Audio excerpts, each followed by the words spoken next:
So we're live from Mount Shasta, and we'd like to start off with Lee talking about why right now relationships are transforming more than ever. Well, as we mentioned in the last broadcast on the February 19th, I believe it was, and it was the beginning of what was happening with 2012, and why are there so many changes taking place. Without getting into a lot of the past of the webinar, I wanted to address the idea of how relationships are transforming from the personal all the way to the galactic and meaning galactic universal level. So we know that 2012, the galactic equator alignment with the solar system, our planet, the Earth, along with the Sun, which we showed on the images in the last webinar, is that we're going to hit this core center point starting in December 21st, 2012. But we're working towards that right now.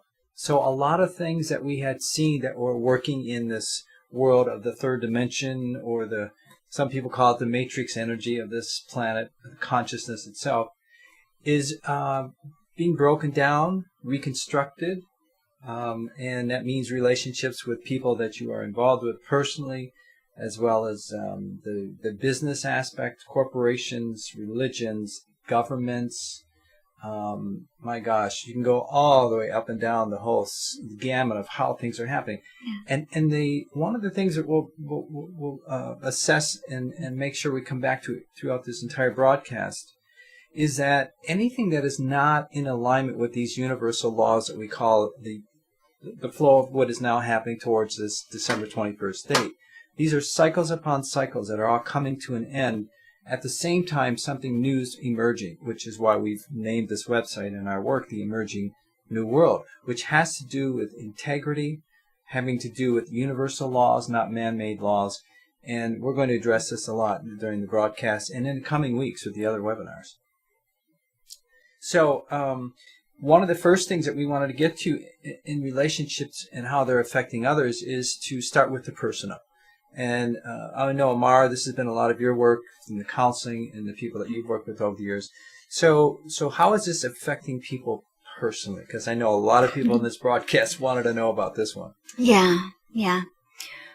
Well, since we're talking about relationships, it feels to both of us that we need to go back to the very core of relationship, and that is relationship with yourself.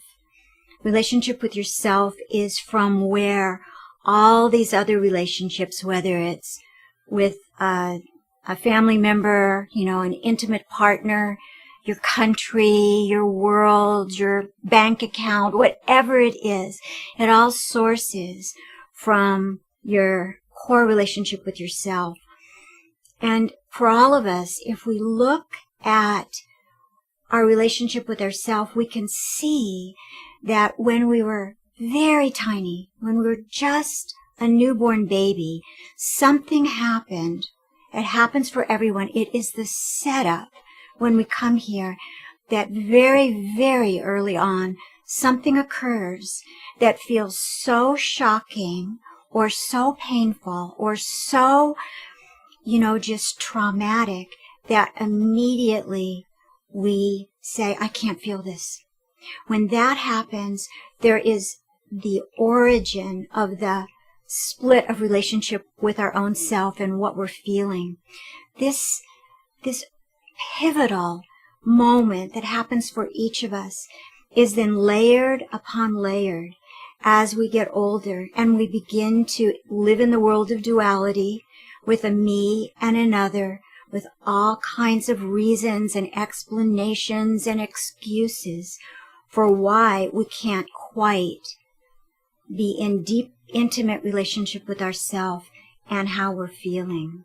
This is the beginning of it. So we're talking about, we have an image here of even coming in to the world as you begin as a child. I mean, the first couple minutes, that separation from the mother, from the womb, These are dramatic events that happen to human beings once they enter this earth plane. There's nothing wrong with it. It is just the setup here, and it creates this initial split of your relationship with yourself, and from that, there's a reflection that moves out and out and out, first through the family, and then, with others on the playground, and it just keeps going.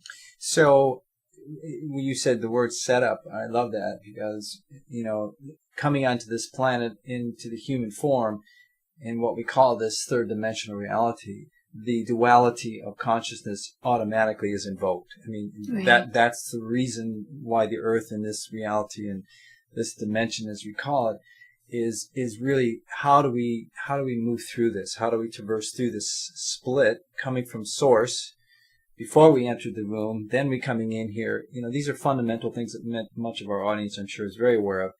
But the idea that the whole game, if there is such a thing or a word to be used here, is that now how do we remember who we truly are? And it starts right at the beginning of birth, which is really, it seems pretty crazy, that you got to deal with this stuff in the beginning. Yeah, I mean, this is the school here, and we have a slide of what happens with some who somehow it's our slide of this kind of epidemic that we've seen in our lifetime of more and more people somehow not being able to sort of heal that deep relationship with themselves, and there's a kind of giving up. It's a kind of feeling lost. It's very much exemplified by all these beautiful souls that are living on the street, and they really have no connection. And so this is what can happen. And we are seeing that more today than ever before, truly, in this modern civilization. And, this is an epidemic, and I know, Amara, we've talked about using the word crisis because that usually means that there's something up and there's something really seriously happening. But if you go to any of the main cities in this country alone, which is supposed to be the richest in the world, you're seeing crisis after crisis where people are either giving up or they're confused or they've been lost, their job, their family, a death, the things we again have reiterated from our first webinar. And it has to do a lot of the time with abandoning of the self, doesn't Right. it? So Right. so tell us, from your perspective and your work, and then I would like to share a little bit of that with what I've experienced from the cosmology of how this whole setup started a little bit. Is the abandonment of self begins at what point? Are you suggesting that starts right at birth? It's every process of embodiment is unique. So we can't say that. I mean, for some, it begins in vitro for this particular incarnation.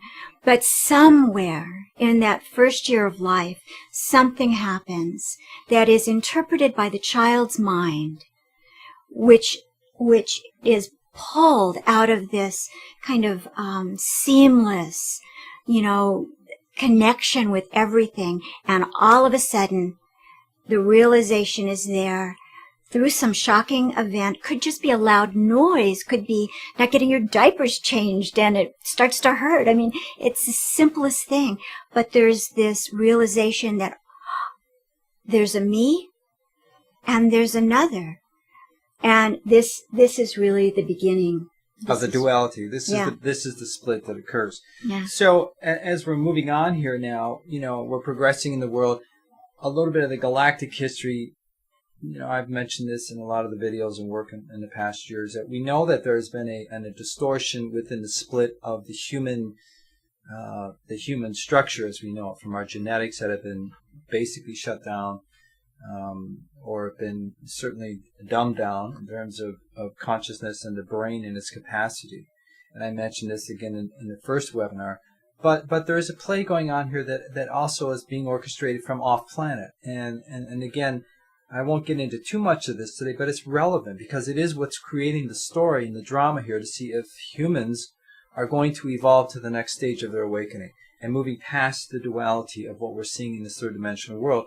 And that's why this year is the most important year of all the historical cycles that we know of in human civilization, because what is going to happen when we hit this 0 point, equatorial galactic 0 point, December 21st, and again going beyond, is that everything that has been in that duality is going to start moving back towards a unified field, which is already happening for many of us. It's not like it just starts there.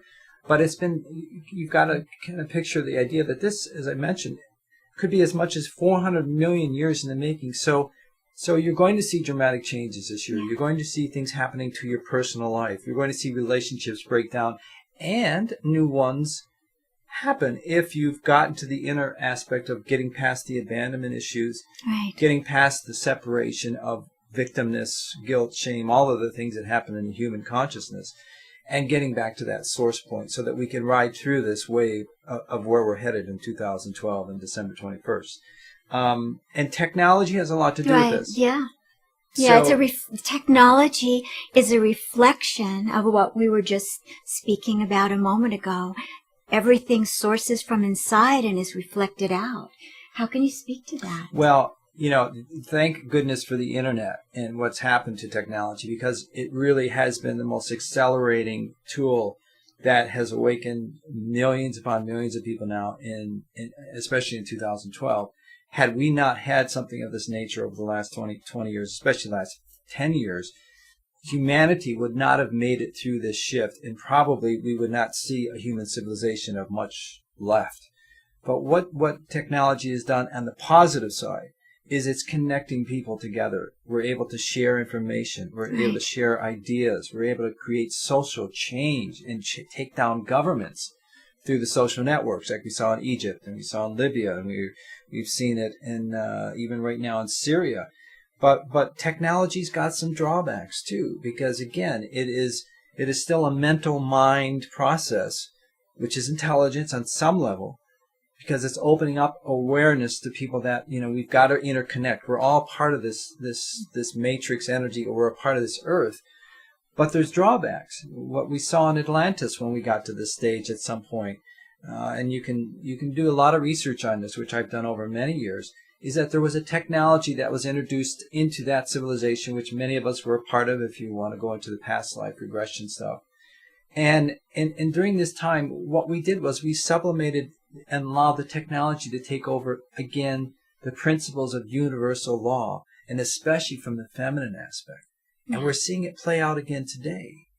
Precisely. So this is why technology can be a great thing, and it also can be a detriment. It may be because you're seeing space technology, you're seeing Star Wars technology, you're seeing technology used to create very bizarre things on the planet. So depending on who's using it and how it's used or abused. Yeah.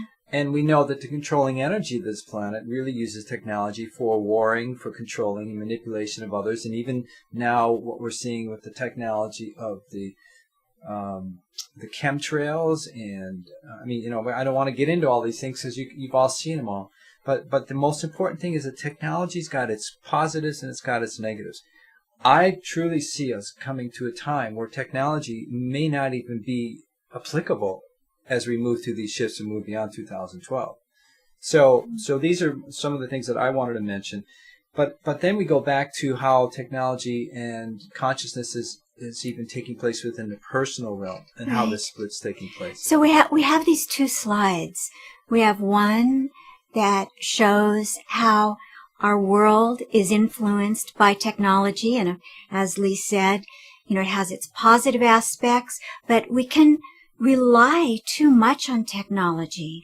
And what I mean by that is, if we're relying on technology, then many of us are forgetting that all knowledge and wisdom sources from within, and technology is simply a tool that can assist, but really everything is always right there in our hands, right there at our reach, if we turn and go inside and we touch that beautiful source of wisdom, which is which is never not present. It's always present.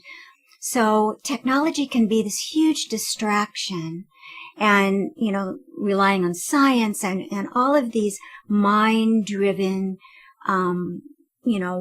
wonderful inventions or discoveries. We call them discoveries, but the most beautiful discovery is the discovery that's inside you.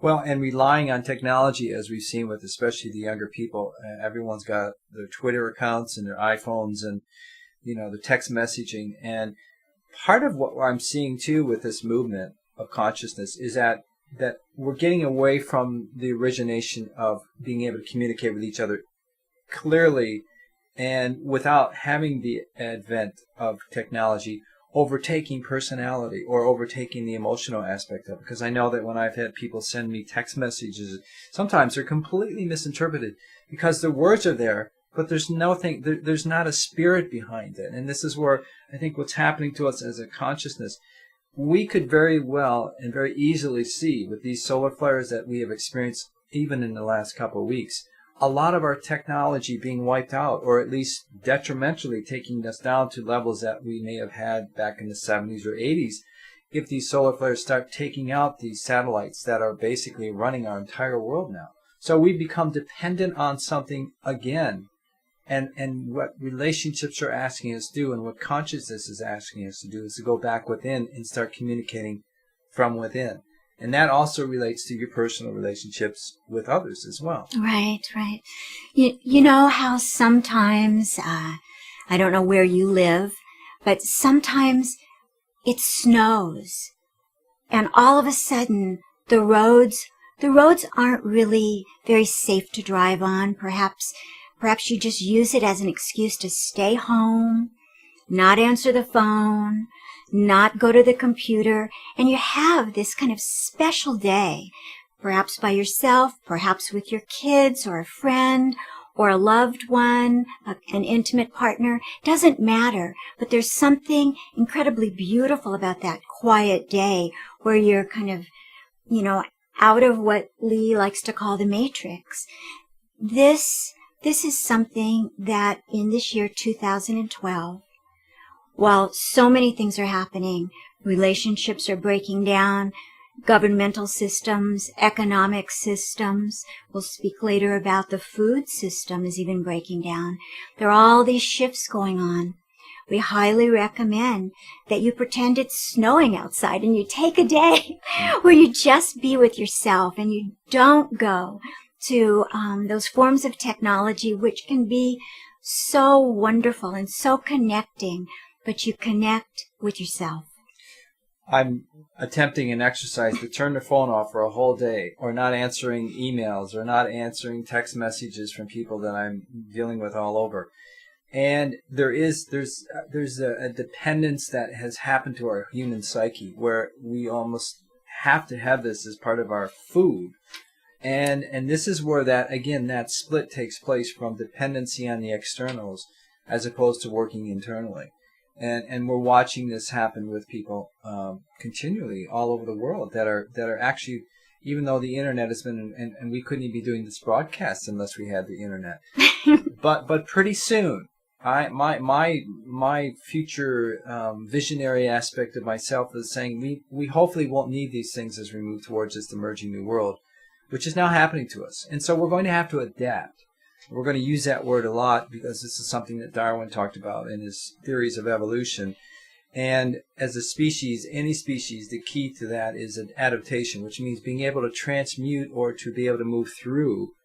And it's not the strongest that survives, the ones that adapt the most. But we're also doing things to our Earth right now that's making it more and more challenging for that adaptability. Yeah. Just as we were saying earlier that everything is a reflection of the inside, we can look at our world, and we have a slide it is a beautiful slide that shows how our oceans are being polluted by, carelessness, thoughtlessness. We can also go into, corporate greed and all of that. But the sense of it is that, we are this planet. We are the ocean. We are the ones, responsible for what's happening, and we are the ones responsible for the compassion for all the living creatures that depend on the ocean, and all of us, everything that lives in the ocean, everything that doesn't live in the ocean, we're totally connected. And it's this connection with yourself that has gone kind of sideways, which when we see things like this, and that also is, putting this beautiful loving energy into rectifying what we can on our planet. When you see our oceans being trashed like they are nowadays, and there's enormous evidence that the garbage alone that's being taken out into the ocean and dumped is going to affect our ecosystem, whether it's now or 5 or 10 years from now. We're also waiting for the garbage that happened from the tsunami in Japan that will reach our western shores here of the United States, and some of it is starting to trickle in. But by the end of this year, I'm told, and what the news is telling us, is it's going to be a horrific cleanup. And so that's going to affect the food chain. It's going to affect the environment. It's going to affect the entire system of the ecology of everything. And if we continue this, let's use the analogy as well with the physical body. When we trash our bodies, when we are not taking care of ourselves, when we are using toxicity as a way of life, in other words, not eating clean foods or being even aware of the foods that you're eating, your body can look, the blood, your intestinal tract, whatever you want, could look like this ocean of pollution, which is why people are getting disease, and they're having a hard time holding the frequencies that are actually coming into this planet to activate and elevate us if we're really prepared. So really transformations within ourselves and our willingness to take care of ourselves is another key area of this, isn't it? Yes. So the relationship between what we perceive as ourself and our environment is really at kind of a razor's edge point. We've got a slide here about organic farming and the bees. Talk to that. Oh, this is one of the great crises on the planet right now, and people that beekeepers are certainly trying to get the word out. I've been a proponent of this for the last 6-7 years, and had a chance to spend some time with a beekeeper in Florida, and he explained to me the crisis, and it's really dramatic in nature. As we know, bees are the triggers for life in terms of agriculture and most everything that grows in our life on the planet. And there's a crisis within the bee colonies. They've been overstressed. Right. Monoculture has come in, right, which is corporate farming, which is destroying the natural flow and rhythm of how things should be grown. We've got the pesticides, we've got the genetic engineering. We've got so many things that are really affecting the bees because they're in crisis and they're dying. In fact, I'm told 50 to 60% of the bees in the world are dying, and that will affect the food chain. Right. Those little bees, they go around and they pollinate everything. They're just like these little workers that are just working all over the planet, and they're getting completely disoriented from their relationship with the natural order of nature. And many of them, there's this empty hive syndrome, it's called, where they can't find their way back to their home, back to their hive. This basic relationship is being, it's breaking down. And bees are certainly a very, very intricate family. They live together, they work together.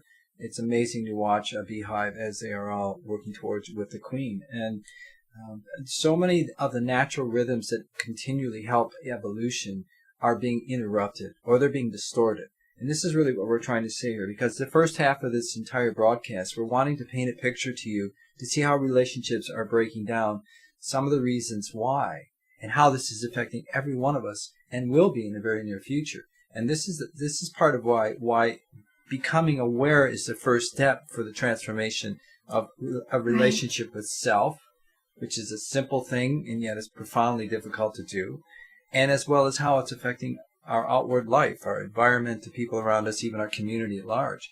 So the other area that I wanted to address with the bees is that they're dealing with I guess you call it a mite, or it's a parasite. A parasite that is now actually landing and staying with the bees. So they're being burdened, and they're not having the ability or the stamina or the energy to live normally. And you see that what's happening in our environment right now with the dolphins, the whales, the fishing industry. They have overfished. We've got pollution taking place on the planet and in the oceans, and it's putting tremendous stress on the entire eco chain. So something's going to happen here that's going to have to get our attention, which is what evolution typically does. And then there's a leap of consciousness, or a leap in that evolutionary, and it usually takes a small amount of anything within the cells to create the mutation towards the next level of consciousness. This is precisely what is happening in our world today in 2012. I don't want to get into the science because, first of all, I'm not a scientist, but you can certainly see the evidence of this. And what we're trying to do is give you a general feeling of what is really happening externally, what is happening in our world, what is happening within each one of us, what is happening within our families. Why are we going through all these different crazy, strange breakdowns and things that aren't working that used to work? Even the belief systems of how we thought romantic love was working or supposed to work. Mm-hmm.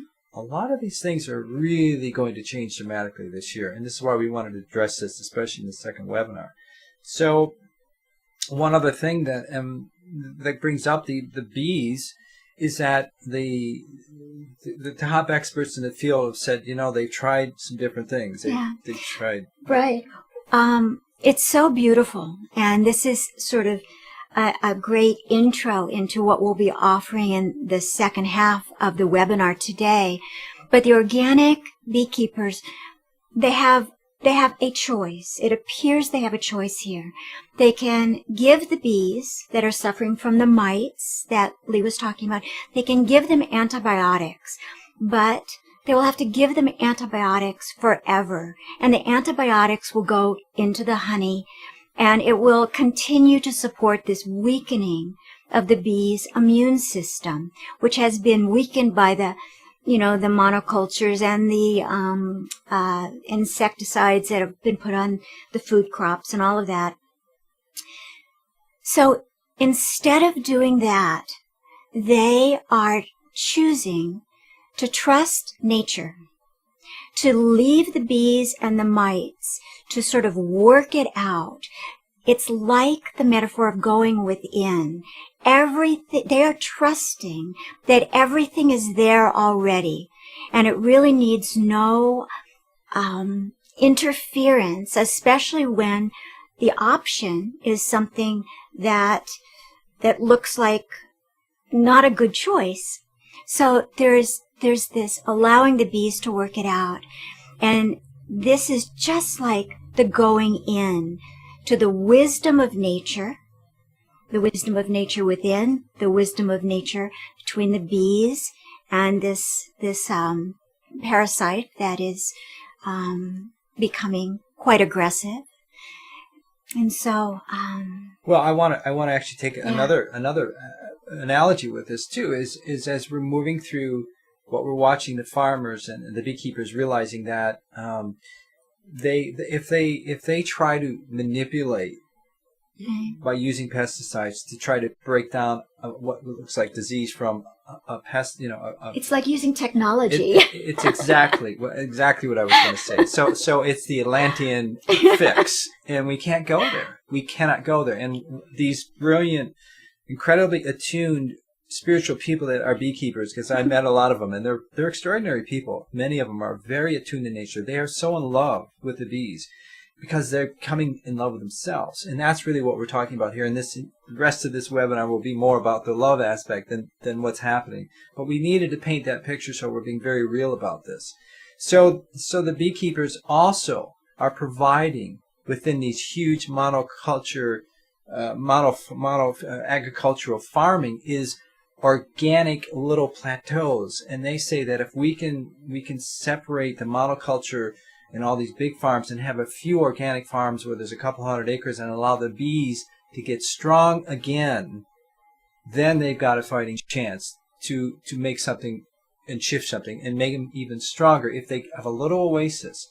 Now, I'm going to throw this in here because it's not in the script, but not that we have a script, but I just want to make a point here.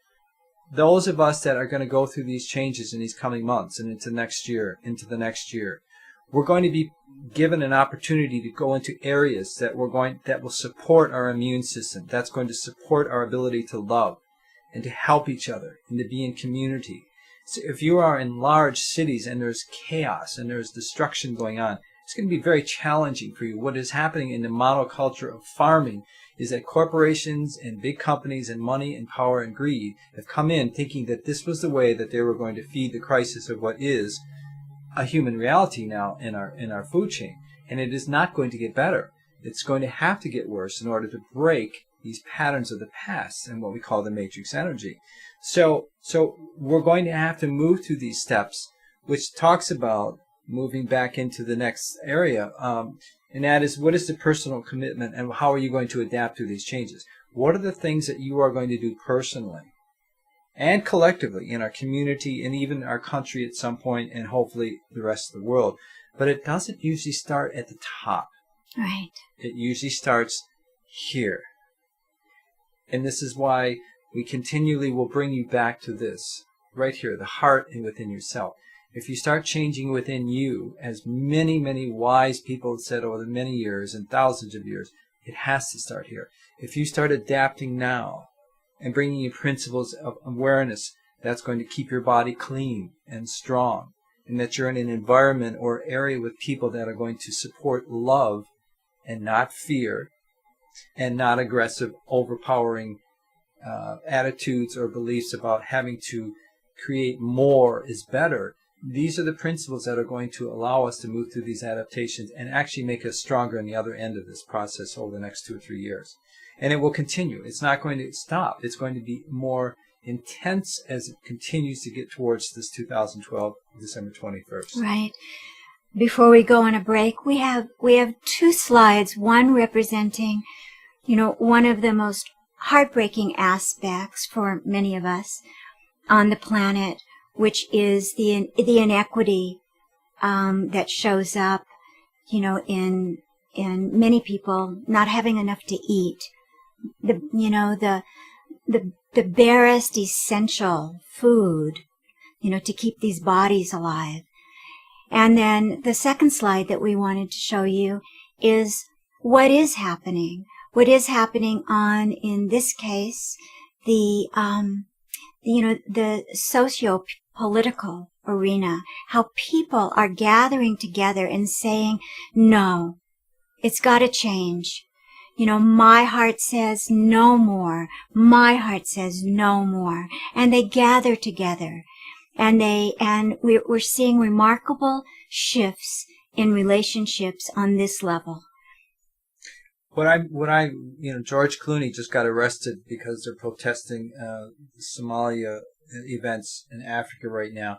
There are people standing up for what we're seeing with the imbalance of power and how these king tyrants have run these smaller countries and wreaked havoc with the starvation that you saw on that slide.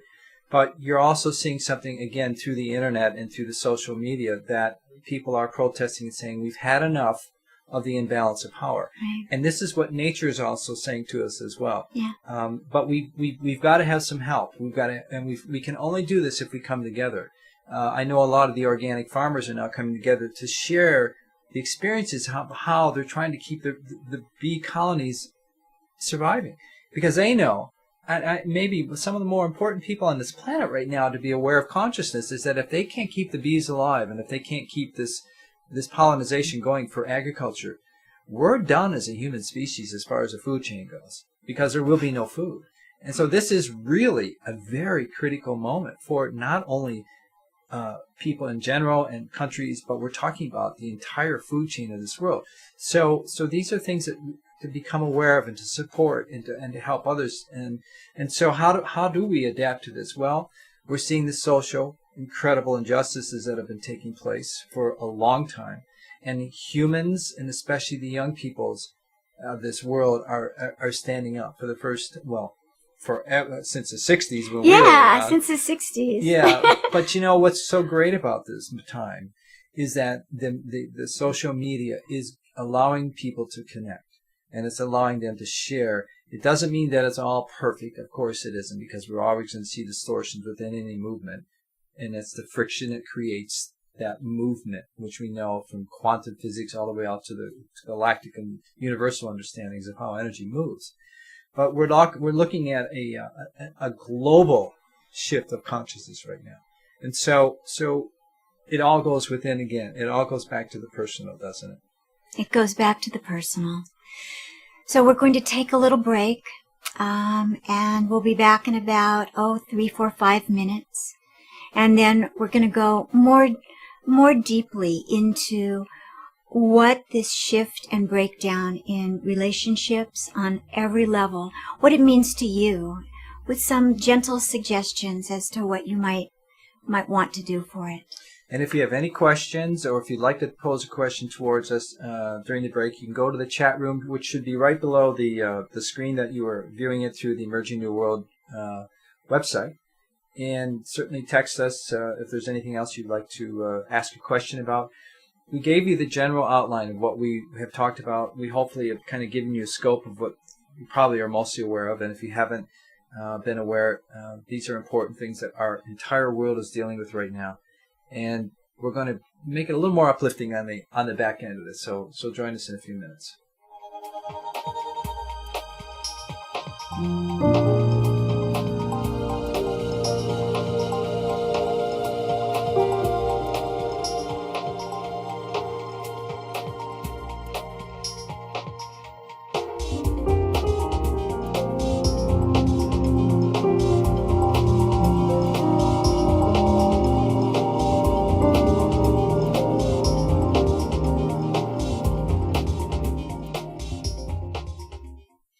Welcome back. We'd like to introduce to you this slide of a very sort of special person that I met a number of years ago when I was in southern India. Her name is Shiva Shakti. Shiva and Shakti represent masculine and feminine, and she is a silent Ma. She is an awakened being that maintains silence, and her satsangs come from this deep well of silence inside her. When you go and sit with her, there is this extremely strong visceral feeling of being with your own self. It's like this, it's like going into a gorgeous chapel or cathedral where so many people have been in touch with this spark of divinity inside them that it's permeated the walls. When she enters the room, this is what happens. This is an extremely intimate experience, and this is why we keep pointing back to going inside, because this relationship with yourself is absolutely intimate, is the most intimate experience. And from this beautiful, intimate experience, everything in the outside world begins to reflect that love and intimacy. The interesting thing is that when a number of years ago, Shiva Shakti came out of silence briefly to say some things to the world, she did not talk about the divine. She did not talk about whatever state she is, living in. She talked about the planet, and she talked about the changes that are happening on the planet. It was a huge surprise to those of us who had felt this deep, intimate silence coming from within her. But it speaks very much to what Lee is always talking to about what's happening right now, 2012.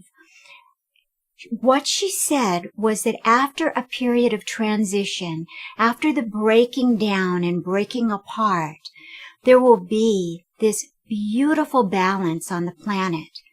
It's extremely positive, and coming from someone who speaks almost never. I mean, after she gave a few talks, she went back into silence and resumed her satsangs in silence only.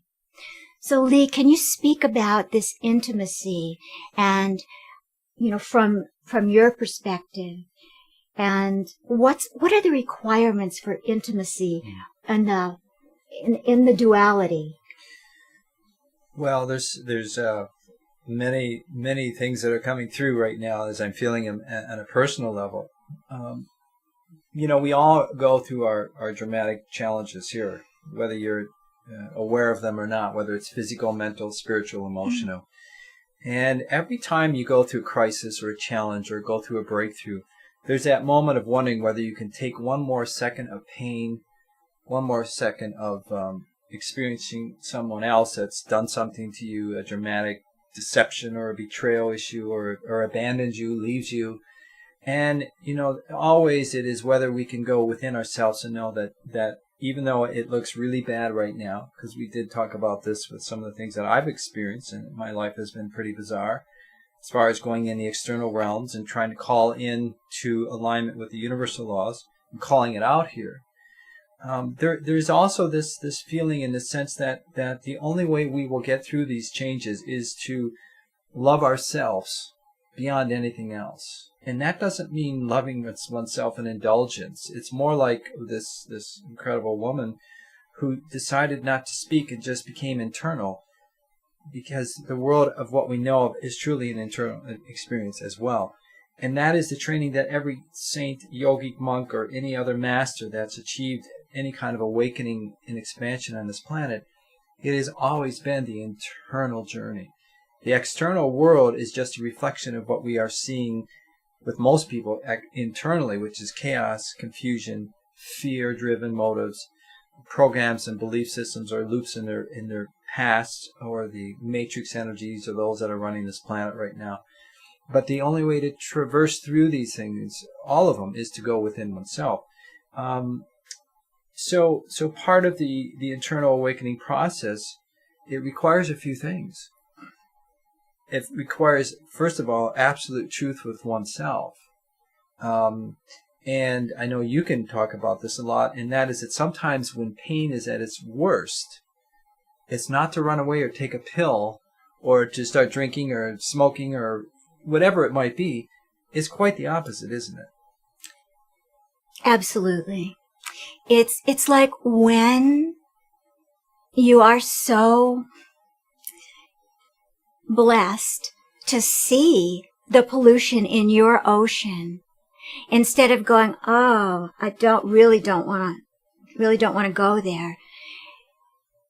You're curious about each little piece of garbage, of debris, of broken up bottles, I'm using this as a metaphor. You're just curious about each piece. And as you just hold each piece lovingly in this metaphor, it will dissolve. And pretty soon, your ocean, your internal ocean, becomes an ocean of love, becomes a clean, pure ocean. And this is, sort of leads us to this respect, because it's like respecting even the garbage enough to go, oh, I want to be intimate with this. And when that happens, these pieces dissolve away. This is really we can call this debris in our ocean the breaking down of something. And we can call the loving, it's like a mix of curiosity and respect. We don't say this is a bad thing. We don't say this is a good thing. We just respect it as what it is. That dissolves it away and clears things. We're beginning to see in family systems that the new family, and we have a slide of a really beautiful family. Well, before we do that, Oh, okay. I wanted to mention that relationships having to do with others first. Okay. Because we're talking about how do we even deal with another person. In other words, whether it be an intimate partnership, whether it be a dear friend, your boss, your coworker, what we're seeing breaking down in relationships with others right now is also this disconnecting with someone else is doing something to me. Mm-hmm. And what are they not serving? What are they not giving me that I want? Or what did I expect from them? Or what did they say that they were going to give me and they didn't give me? These are the kinds of things that people are experiencing like never before. And it's literally cutting off relationships almost immediately. And these are the expectations that we are still programmed into the matrix. We still have belief systems that we are due this, or we should have this, or this is part of what is going to make us whole, or this is going to make us powerful, or it's going to make us famous. These are the tricksters of the entire matrix of this dimension, this reality. If we're seeking any of these things outside of ourselves, you're going to fail. It's not going to work. And what we're going to see more than ever before in this year, especially as we reach this December 21st, if you're not in alignment with these principles of the laws of one, first of all, in alignment with your true self, not externally expecting anyone or anything outside of that to make you happy or peaceful or calm. If you're looking outside of yourself for this, it's not going to happen. It never has. It's never happened, even though people think it has. And so why do we have these crazy, distorted, relationships and people do horrendous things to each other? It's because we're still not aligned with our own universal values.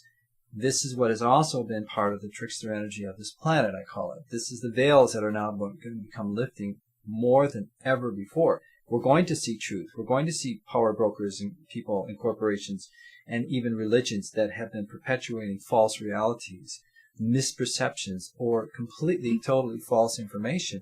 It's going to expose itself as we're watching every day in the news. So these are things to be aware of, but it all comes back again to the personal self.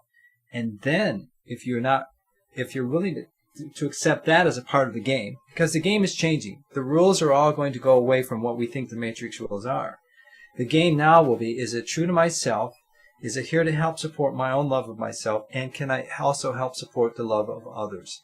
The word love is the key here. Right. It's the key. Right. When your own heart has been respected and you have this intimacy with your own heart, it begins organically to overflow with love. It's that love that wants to be shared with another. So these new relationships that follow the breakdown of relationships that were based on need and desire for what I could get from the other person, those relationships are becoming obsolete. And these relationships that are sourced from this fullness in your own heart, that has been where you've felt into everything, you've cleared your ocean. So it's just this ocean of love. And then you attract someone else who's done that work also. And this love just loves itself through what looks like the relationship of two people. But it's really just love, loving itself. The image of Ma that back there a while ago was the idea of Shiva Shakti, and if we know from the ancient understandings and wisdom of the Hindu philosophy, it is the balance of the male-female. Again, this is having to do with the distortions of what's going on the planet today. We're seeing an incredible balance of the masculine energy that's overridden the feminine, including Mother Earth herself and everything that's held within this earth. And this is what happened to us in Atlantis. We lost the feminine aspect of ourselves. We disengaged from it. We denied it, or we thought that technology would be able to surpass that balance. And we're seeing it extremely played out in the same way today in our modern society in 2012. So we have a choice here to come back into that balance with ourselves and rectify these imbalances, and not reaching out beyond ourselves to expect it from someone else to give us that which we do not have, or we think we don't have, because we have everything totally inside of us. And that's been the biggest illusion of all. And people have still been searching on the outside for this aspect of themselves. I've heard it, the person that they meet, you complete me. I mean, that is the biggest misstatement of all time. There is no such thing as completion. You are a complete being in yourself. And I know you have lots you could share about with that. If you'd like to, before we go on to the next slide, which is really once this happens. You want to say anything about that? Oh, gosh. Because we're talking about this non-dualistic situation or duality that says that if I'm not complete in the male, then I've got to have the female to complete me. And this is what happens with relationships, and this is why people and why we have dating services and why we've seen this go around since Adam and Eve, the false concept of Adam and Eve. You know, this concept of completion, it right behind it, totally connected to it, is the concept of power. And without going into this, because I think we all have experience, we know what relationships based on power, masculine power, feminine power, this imbalance. So now I'm complete within. This is such a joke. I mean, in essence, we aren't masculine or feminine. We are the totality. We have it. We are all of it. So. Well, and again, I like to go to the bigger picture because this is so much part of what I've been certainly exemplifying over the many years, is that the planet itself, as we move through this galactic equator, we're going to what they call 0 point. So we're going to go back to the balancing of the Earth within its alignment within all of the stars, in all of the planets in our system, and including the sun. So we're coming back to the balance of what we call the masculine and feminine, or the male, female, or the negative and positive. In that moment, as we hit this core alignment on or around December 21st of this year, everything is going to be set and reset into what we call a balance of a new reality, a new awareness that in order to be able to function on the earth plane and beyond, you're going to have to align yourself with that balance. That's what the entire world, everything in it is asking us to do right now. And so if you understand, that is a universal principle here. It is not just thinking you're going to get away with anything because it's what you want or what you desire. If it's in alignment with your heart, if it's in alignment with the universal laws and the flow with what's coming and where we're going, you'll be great. We'll all be great. Yeah. So there is a couple that we're going to show up on the screen here next that had been doing that and attempted to do that and came into this world. I believe one of the great things that John Lennon certainly exemplified was what we call truth. No, you know what, honey? this family just wants to be on the screen now. All right. Well, that's okay. So So we're gonna go to this adorable family, and this family represents this inherent wholeness.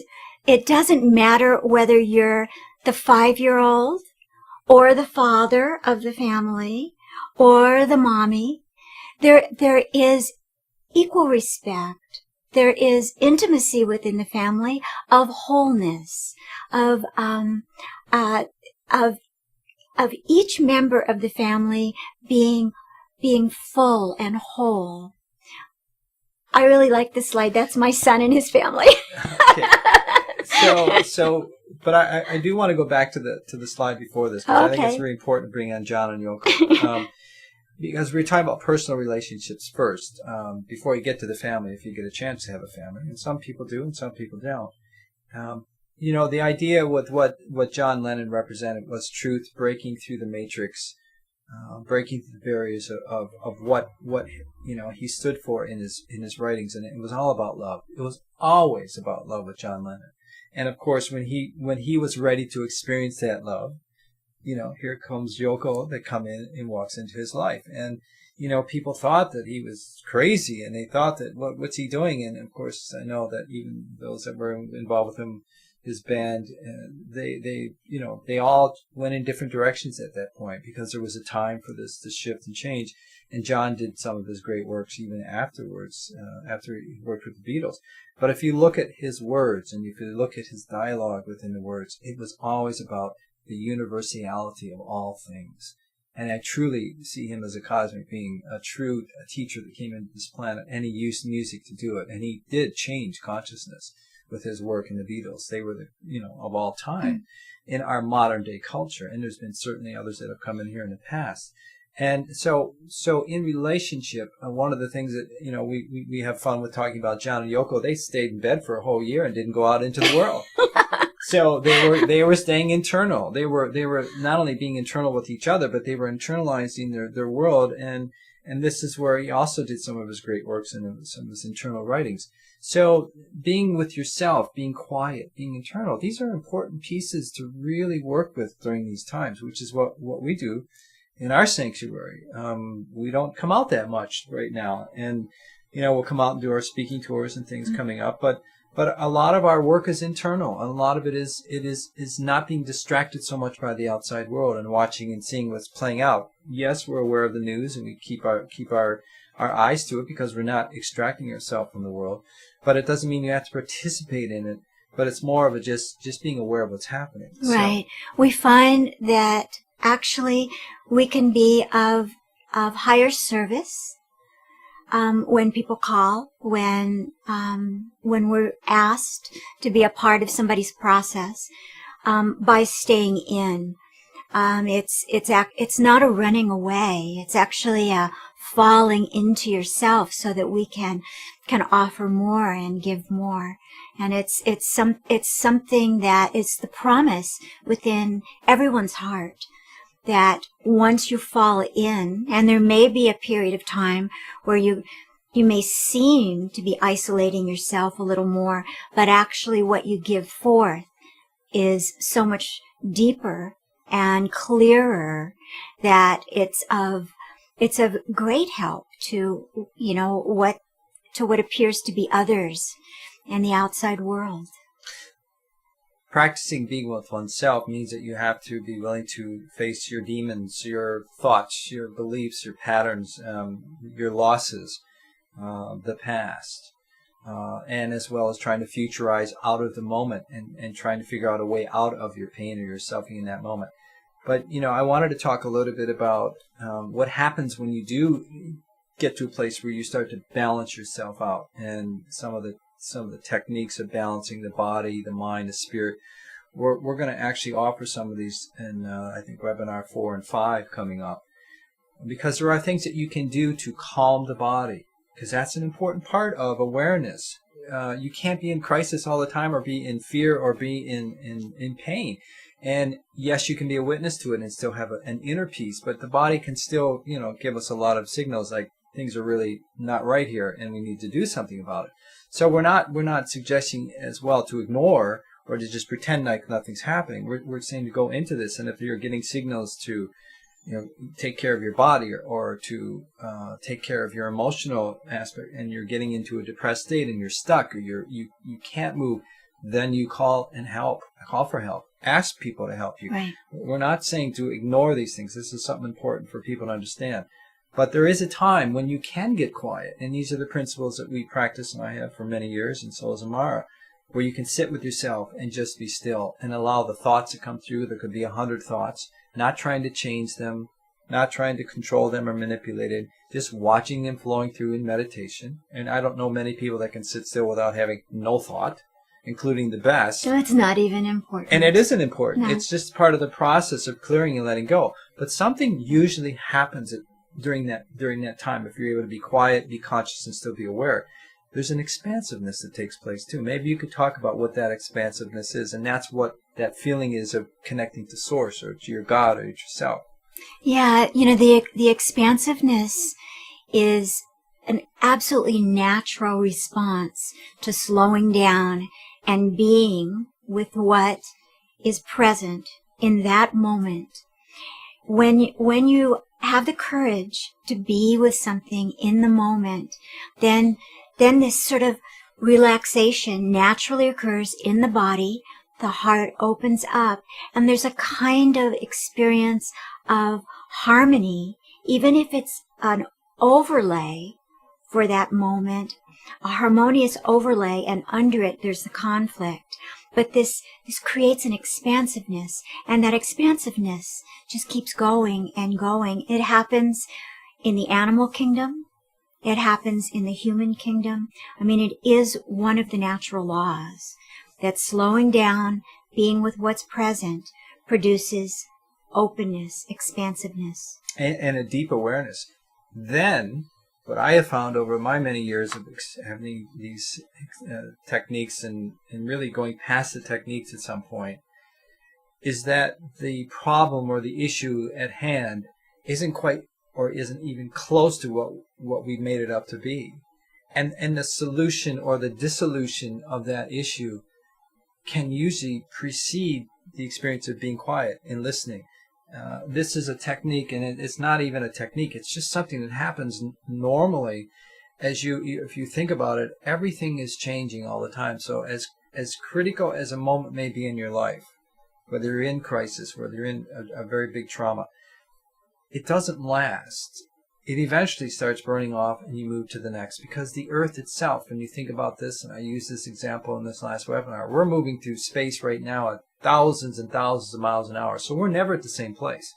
So even if your crisis or your issue is right at hand with you right now, it won't stay that way. It will change. It will shift. But not to look at it from an external event or trying to find fixes, but we're talking about internalizing and realizing that it's the self-awareness, not the personal self, not the I, the identification with you as a personality, but the internal aspect of who you are, which is this omnipresence that we all have. Right. It's truly a part of who we are. So when we go to the family, we'll go back to the family, because there are certain things that if you're going to be in family and you're in relationship with others, mother, father, daughter, son, you've experienced some of the challenges that go on with your children and their children. I have not had that experience, so you're more of an expert at this than myself, but there seem to be certain common universal laws that must apply, even within family, right? Family is one of the most challenging microcosms, and we all know this because we all have a history with family, whether we are a single person without children now. But these relationships with our primary caregivers, our mother, father, perhaps it's a grandmother or an aunt or an uncle or a grandfather. But these relationships they're like a two-edged sword. And it goes back to what we've been speaking about earlier in the fact that relationships and family is a primal structure, relationship structure, that relationships that are based on power and inequity, which we could call, in a case like a young family like this one, inequity could be called lack of respect, wanting to control because I'm the adult, or I'm the man, or I'm the woman, whatever the controlling power might appear to be. None of that works to create this expansiveness that we were just speaking about. We want expansiveness. We all want expansiveness, because from expansiveness comes the experience of happiness, of peace, of love. And within family, this intimate, tight, a relationship with others, the going inside, the respect that reflects from the inside out, the sameness, whether you're 30 years older than this other being, you respect that being as whole, complete, wise, true. That child will then respect the parent. That parent and that child go out into the world and they see sameness, wholeness. They are broadcasting respect to others. This is the new relationship. And in this case, we're using the metaphor of family as going in and how it goes out into the world. into creating new communities, new governments, new economics. It really starts from within. And as we talked about, community being the next step in our awareness of what's going to be taking place in these coming weeks and months ahead, we're going to have to rely on each other more than ever before, I believe.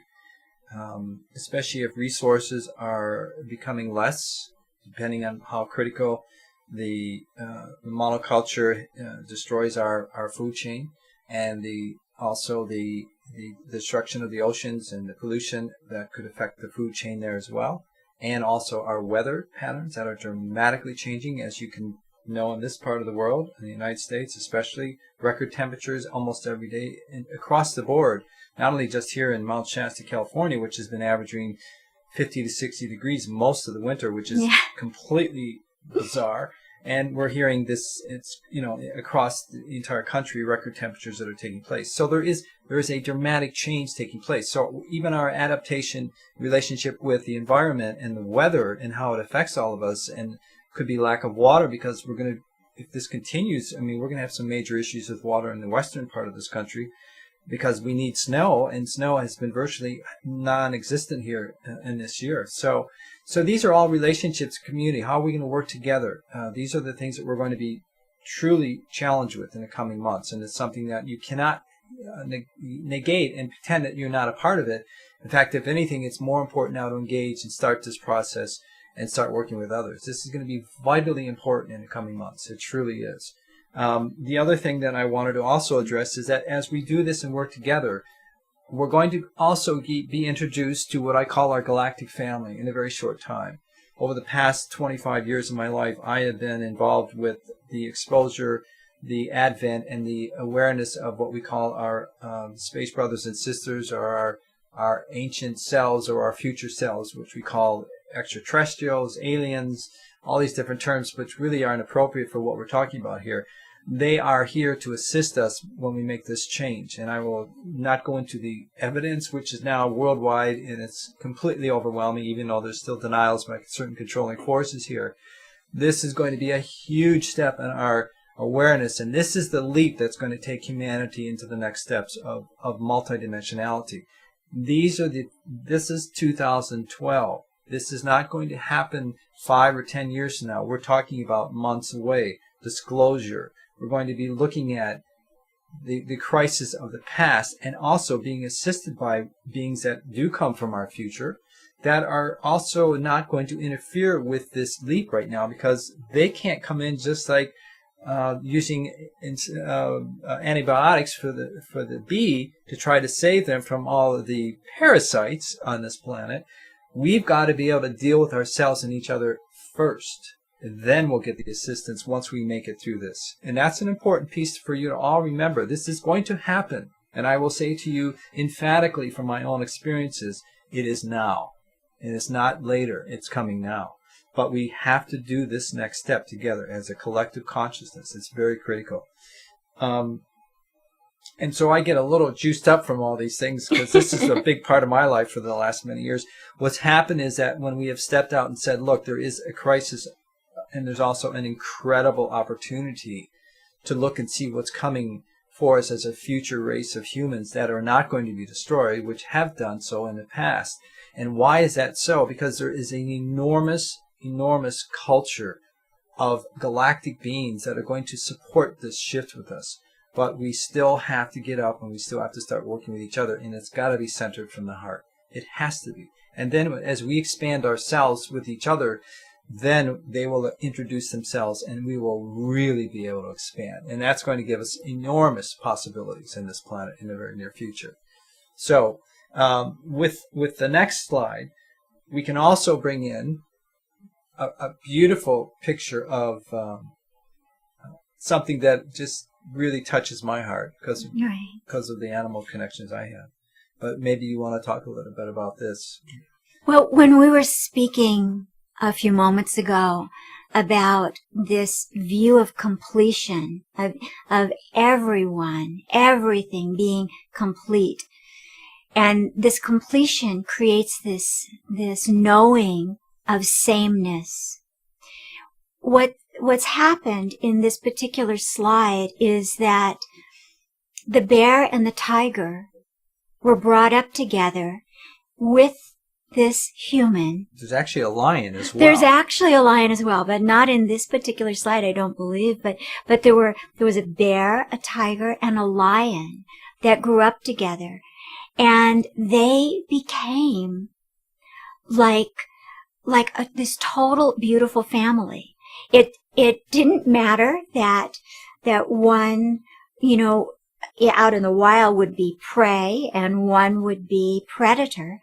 They had this sense of sameness and this metaphor of what is about to happen, the potential of what is about to happen on this planet, where the sameness of the heart is felt, and all these differences, skin and sexuality and language and, cultural habits and age, all of these seeming differences will just melt away with the opening of the heart that is common and complete and the same in everyone and everything.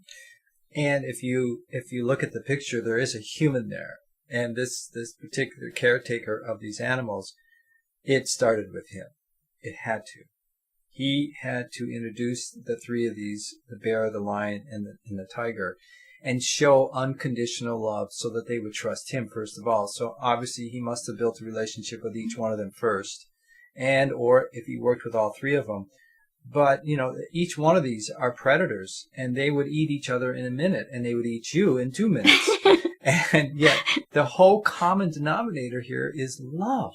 They all love each other. And you can see the bear's got his arm around the tiger. They're best buddies. They lay together. They eat together. They don't fight over their food. It's because of the caretaker, the human who has the ability to show them the unconditional love and also to take care of them. Okay, so this is part of our nature as humans, is that we're here to help each other. And that if we help each other and the animals and the plants and Mother Earth herself, then those that are also beyond our vision right now will help us. And this is something that is truly part of the universal laws. So if we love each other, we'll be fine. If we decide to continue to beat each other up or kill each other or destroy each other, well, nature is going to take over or the universe will take over, and we'll have to start over. But humans have all the capacity to do this, and this is why this is such an extraordinary time for human consciousness and a great leap in our evolution. And this is the most exciting time you could ever be here as a human on this planet, by far. So, with that, I wanted to bring in this next slide because I've been mentioning a little bit of this. The idea of our universal family. And if you take a look at this slide as it comes up on your screen, this is such a complex. This came from the Star Wars series, but George Lucas was a bit advanced in his time, obviously very advanced, to awaken us to a universal galactic family. This is part of the heritage, and this is the part of the next step in our evolution. Whether you believe this or not, this is emphatically going to be our next quest, and that is to recognize that we are not just human beings, but we are made up of humans that come from multiple races that are entering the realm of the earth now as we take this next step. And I wanted to show this as a slide because it's so huge in its possibilities. And to think that this world and what's going on in your personal life now is such a crisis, it is so not important if you can just understand that the bigger picture, it's all about love. And we will get support. And no matter how bad it gets in your life at any one moment, usually something comes in to help it. Most all the time, about 92% of the time. And I use that number because that's how the cells in the body work.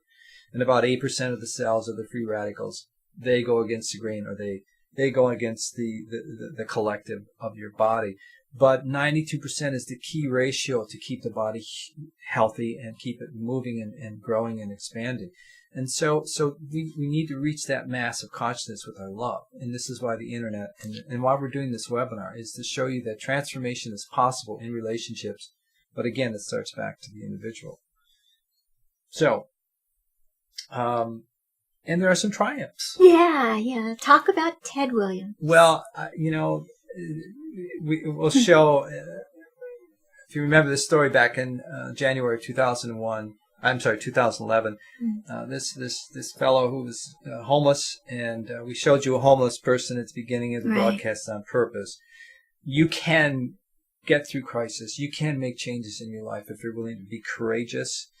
You're willing to let go of your beliefs or your non-beliefs, or the sadness or the pain or the suffering that you've experienced. And that help comes in that you were referencing. It is always available. And this guy was standing on a street corner, and some young guy would stop by every day and talk to him, and he heard his voice, and he says, "Boy, you should be broadcasting." And I guess the story goes he was in an earlier part of his life, but he got into drugs and alcohol, and really he lost his way. Abandonment of the self. Exactly, Yes. which is what a lot of people do when they get into crisis. Right. They go into the drugs, alcohols, and they really beat themselves down. And sometimes you got to go so low to remember who you truly are. That breakdown of relationship with yourself is just like the breakdown of relationships, whether they're with an intimate partner or within a family or within a government or an economic system. And then after you've gone down to the bottom, then something can happen. The slate is, it's like open for the next. Eckhart Tolle has this quote that is pretty strong. He says, "At this time in our life, it's either evolve or die." Now, we know there is no such thing as death, but what I'm sure he was referring to is the death of the person or the I or the ego.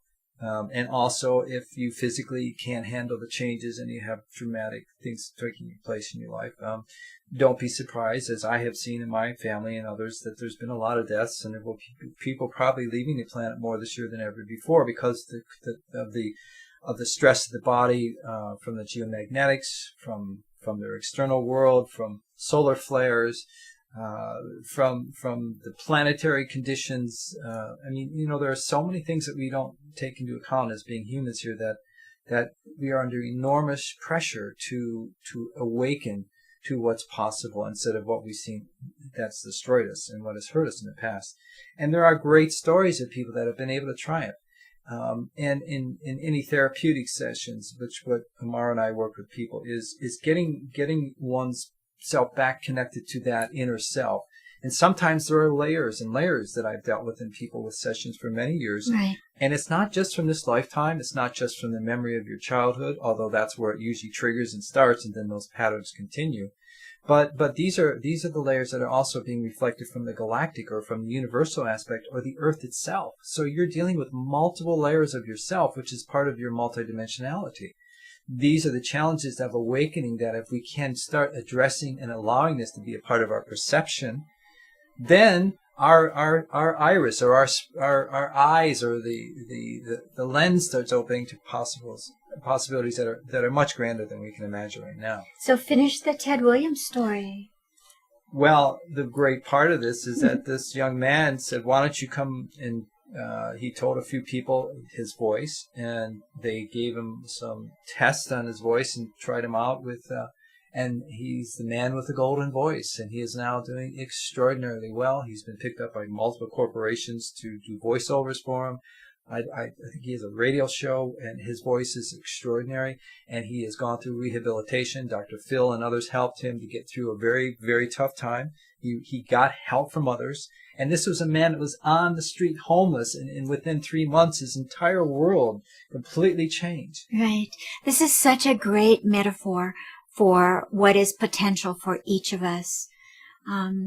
It's an inspiring story, and each of our stories, even if they're not as dramatic as Ted Williams, is going to be incredibly inspiring, and it just spreads. And 2012 is really like the match that gets struck so that little fire of that one match can just ignite all of this heart opening and all of this sense of sameness and expansiveness and working together and, all of these promises of this shift in the collective consciousness that, we feel so enthusiastic about that we wanted to share it with you.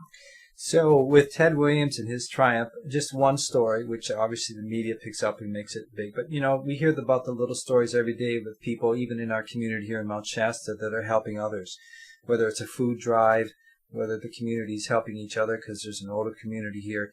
It doesn't have to be something as dramatic as Ted Williams. For each one of us, we can pick and choose our lives according to how we want to reach out and have others help us, and we can help others as well. Because this is part of what love is. It's the sharing. It's the expansion of going beyond self, as you said earlier. And then, if we look at the last slide coming up here, you may have been watching the news in the last 10 days or so and heard about the Kony film, the 2012 Kony. A very brief synopsis is there's a rebel in Uganda who's been killing children, up to 30,000 of them, and destroying families and villages, and has just been wreaking havoc. And as the story goes, this young man, Jason Russell, went to Uganda as an NGO and found this young man, and he told a story. And Jason made a promise to this Ugandan young fellow and said that I will come back and I will do something about this.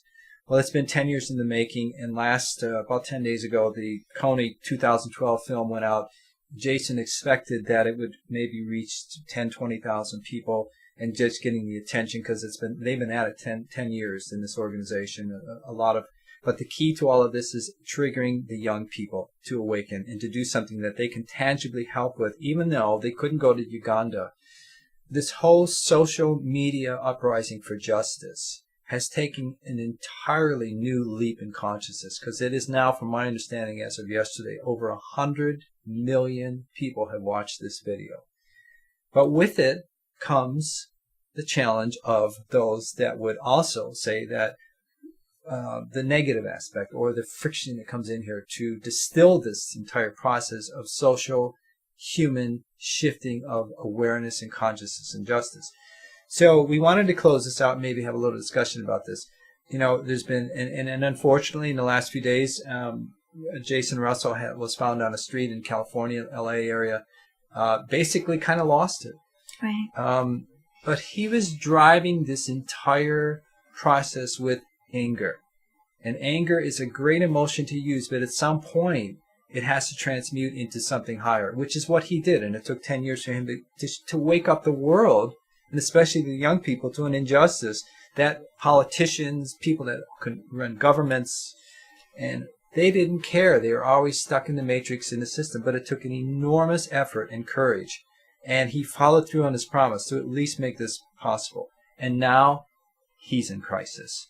And you know what? The easy thing would be for a lot of people to bash him, to let him go, or to knock him down. But if you understand energy, and if you understand that the enormity of what he triggered as a collective human consciousness, 100 million people in a short time, and enormous amounts of young people that are now realizing that justice must be served on this planet. Right. This is how the human evolution will take its leap. And yes, sometimes the leaders go down, sometimes they fall off, but that was their role. Whether it be a Gandhi, whether it be whomever, even Hitler and Hussein, they played a role on this planet. They awakened consciousness by showing us the most extreme possibilities of duality. And I know that you would like to say something about this as well. I think that we're living in a culture right now where we just love to give our opinions about things, and we love to find fault. This is sort of shown in reality TV and what the press does to anyone in a public position. In a situation like the story with this young man who was deeply touched, and then anger was ignited in him about what he saw happening in Uganda. He was the father of a young boy.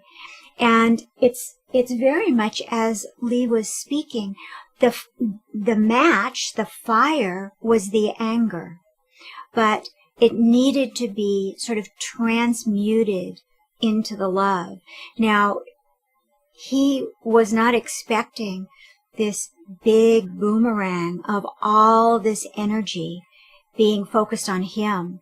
He really wasn't looking for energy to be focused on him. He just wanted something to happen for the children in Uganda and the children all over the world.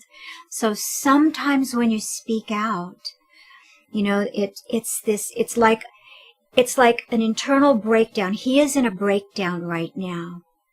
And we don't know what's going to happen for him personally, but it can be this incredible strengthening of his alignment with what is right in his heart.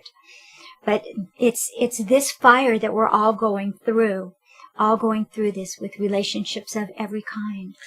Well, and this takes tremendous courage. It takes an enormous amount of effort for what he's done. And all those that surrounded him were a part of this, including all these children. I think what the message is here, the future is with our children. And he's coming in here as an avatar consciousness, an avatar in the highest regard that awakened the children of this world to say, you know what, they are us, and we're letting some parasite try to take us down. And I'll speak to just the opposite, not as a conflict, but as inclusive. Yes, the future, of course, is with the children, but each of us are timeless and ageless, and it's never too late to go inside and be with everything that is arising for you in this moment, in this timeless moment. So there's no conflict here. It's just whatsoever. And Jason Russell is one of these young people that has decided to take on a cause that is changing the consciousness of this planet. So, all I can say is we need to love him more than ever, because he certainly, as always, when someone takes this kind of heroic effort, needs help right now. Instead of bashing him, trying to take him down, trying to say what he didn't do or whatever they are trying to do, there's a lot more to this story, and we have to look at it from how is this going to effectively change the human consciousness? How is this going to look at how we can now see 100 million children realizing that they can make a difference? Right. That's huge for us. We are no longer under the jurisdiction of controllers or power brokers or those that think that they're still running this planet. There is a social revolution taking place right now, and I believe this film and what he did is the beginning of a change that we're going to see transform this entire planet, and it is happening in our lifetime right now. So I just have nothing but great respect and gratitude for someone of this nature that can do this. And something I did in 1993 that certainly wasn't on the level of this, but I had to step out and talk about extraterrestrials on television, and not many people were talking about it, and I paid a big price for it.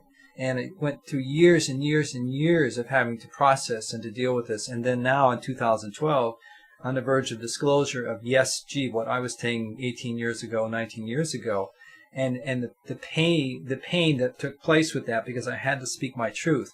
We all must stand up to the truth of what really is at this point. So take a chance, be courageous, and know that you will be supported, because there's lots and lots and lots of us now, and it can't be stopped. So I'm just excited that we could even talk about this today, because it's so timely. And it wasn't something we really had planned on doing. We threw it in at the last moment. But it's essential, because we're seeing the breakdowns of reality as we know it, as we speak, by the day now. And it doesn't mean it's the end of the world. It truly doesn't. I was reminded of something that happened many years ago on the eve of a relationship of mine that had fallen apart. And I very sadly said to someone that I didn't know well, I said, "Oh, my boyfriend and I just broke up." And she looked at me with clear eyes and said, "Good." I didn't quite get it, but what I felt was this enormous sense of spaciousness, of openness, of possibility. It was the oddest experience, and I'm eternally grateful to her for that. So whatever comes into your life at any one moment, it's there to serve you for a reason, a season, or a lifetime. How's that one for an old cliche? I think it's time to wrap it up. So, again, relationships are transforming by the moment. And if they're breaking down for you, There's also probably another one on the way if you're ready and if you want to engage in it. It's something that you can look at from not just the personal or the intimate, but also with your family, your community, Right. the world at large. Get involved if you see something that you see is really triggering your heart and it's really activating your soul to want to make a difference. I mean, courage and strength in numbers now is going to be the essential way we're going to make it through this new world. So we're finished for today. Yeah. If there's any questions or if you'd like to get in contact with us, you can go to the Emerging New World website and email us. And you'll see at the end of this program here that we'll have a slide up there that if you would like to work with us personally, we've got some phone numbers, or you can just check it out there on the website for our sessions. And we're really glad you joined us today. We hope that we gave you a little bit of an insight as to why relationships are transforming. Yeah. It's all for you. Thanks a lot. We'll see you the next webinar, which will be in April, and you can see it right there on the website under the front page. So thanks for joining us. Bye-bye.